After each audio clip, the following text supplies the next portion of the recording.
Swapna Piu family ব্লগে আপনাদের সবাইকে স্বাগত জানাই। জন্মাষ্টমীর সবাইকে শুভেচ্ছা জানাই।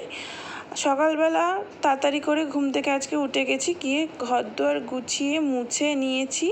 নেওয়ার পরে ভাত বসিয়ে দিয়েছি, কারণ মা আর আমি তো উপোস থাকবো, আমরা খাবো না। আর ওইদিকে ঠাকুমা, ভাই, বাবা ওরা তো খাবে, ওরা তো উপোস করবে না। তাই জন্য ভাত বসিয়ে উপুর দিয়ে দিয়েছে, আর বাকিগুলো মা ফ্রিজে রেখে দিয়েছে, গরম করে নেবে।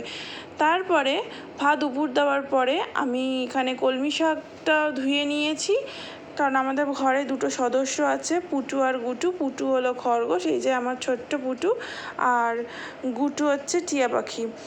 তো পুটুকে দিয়ে দিলাম কলমি শাক খেতে, আর গুটুর জন্য আমি ওইদিকে পেয়ারা না, সরি, তখন থেকে পেয়ারা আমি বলে যাচ্ছি, আপেল কেটে রেখেছিলাম, কারণ ওকে প্রত্যেক দিন পেয়ারা খেতে দিই, তাই জন্য পেয়ারা মুখ থেকে বেরিয়ে যাচ্ছে। এখানে আপেল কেটে রেখেছি, দুটো টুকরো ওকে দেবো, আর দুটো টুকরো পরে দেবো ওকে। তো ওকে খেতে দিয়ে দিই।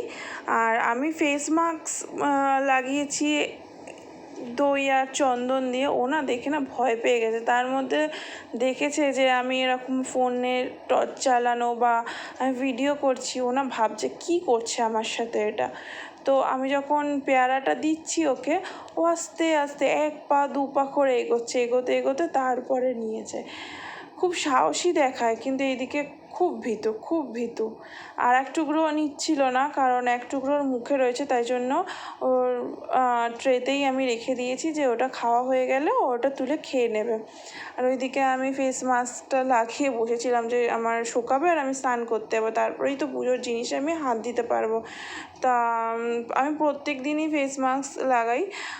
এটা টক দই আর চন্দন বেটে লাগিয়েছিলাম। তারপরে স্নান টান করে এসে আমার গোপু সোনার জন্য আমি নারকেল কোড়াচ্ছি, কারণ নাড়ু হবে, মালপোয়া হবে, তালের বড়া হবে, তাই জন্য সুন্দর করে মিহি করে কুড়িয়ে নিচ্ছি। সবাই মিলে একসাথে কাজ করছিলাম, পিসি, মা, ঠাম্মি, আমি। আর এইদিকে দেখুন আমি তালটা ছাড়িয়ে নিচ্ছি। তালটা ছাড়িয়ে নিয়ে তিনটেকে মাঝখান থেকে আলাদা করে পিটিয়ে নেবো, যাতে একটুখানি নরম হয়। তারপরে জল দিয়ে ভালো করে চটকে নেবো, যাতে আমার ঘষতে কোনো প্রবলেম না হয়। দেখুন পিটিয়ে নিচ্ছি ভালো করে। জল দিয়ে মাখাটা আমি দেখাইনি, জল দিয়ে অবশ্যই মেখে নিতে হবে। মেখে নিয়ে তারপরে আমি এই ঝুড়িটা রয়েছে, এটা আমাদের পুজোর ঝুড়ি। আর এই সব জিনিসপত্রগুলো, যে থালা বাসন বা কড়াই, এগুলো সব আমাদের পুজোর, এগুলো আমার গোপু সোনার। তো এইগুলোতেই আমি ভালো করে ঘষে নিচ্ছি তালটাকে। আর ওইদিকে বললাম না সবাই মিলে একসাথে কাজ করছিলাম, দেখুন পিসি, মা, আমি আর ঠাম্মি একসাথে। আমি আবার নতুন নাইটি পরেছি, কারণ আমি খুব হ্যাপি যে আজকের আমার গোপু সোনার বার্থডে। ওইদিকে আমি গোপু সোনাকে সুন্দর করে দুধ গঙ্গা জল দিয়ে স্নান করিয়ে সুন্দর করে নতুন জামা কাপড় পরিয়ে, ওর খেলনা নিয়ে এসেছিলো কালকের, ওগুলো সব কিছু পরিয়ে ওকে আমি বসিয়ে রেখেছি। আর পিছনে দেখছেন, মানে পাশে দেখছেন যে আঁকাটা গোপু সোনার আঁকা, ওটা আমার ভাই এঁকেছে, খুব সুন্দর আঁকেও। এঁকে ওরকম করে ওর পক্ষে গিফট করেছে, যেহেতু ভাই হয়। তো এই দেখুন এগুলো হচ্ছে কি ওর ভোগ।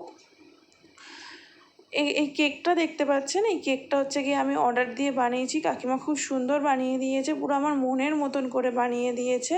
আর মা ওইদিকে ওর জন্য ফ্রাইড রাইস, বাসন্তী পোলাও, 5 রকমের ভাজা, মালপোয়া, ফলমূল, লুচি, পনির সব কিছু করে দিয়েছিলো। আর আমাদের বাড়িতে ওই দিনকে অনেকজনই এসেছিলো, তো সবার ফটো তো নেওয়া হয়নি, যেই কজনের ফটোই নেওয়া হয়েছে সেই কজনের ফটো আপনাদের সাথে শেয়ার করলাম। খুবই মজা হয়েছে। আর আপনাদের যদি এই ভিডিওটা ভালো লেগে থাকে, তাহলে একটি লাইক, কমেন্ট, শেয়ার এবং সাবস্ক্রাইব করে দেবেন। আর কমেন্টে লিখে যাবেন যে ভিডিওটা কেমন লাগলো, এবং রাধে রাধে বলে যাবেন আমার গোপু সোনার জন্য, তাহলে আমার গোপু সোনা খুব হ্যাপি হবে। Thank you.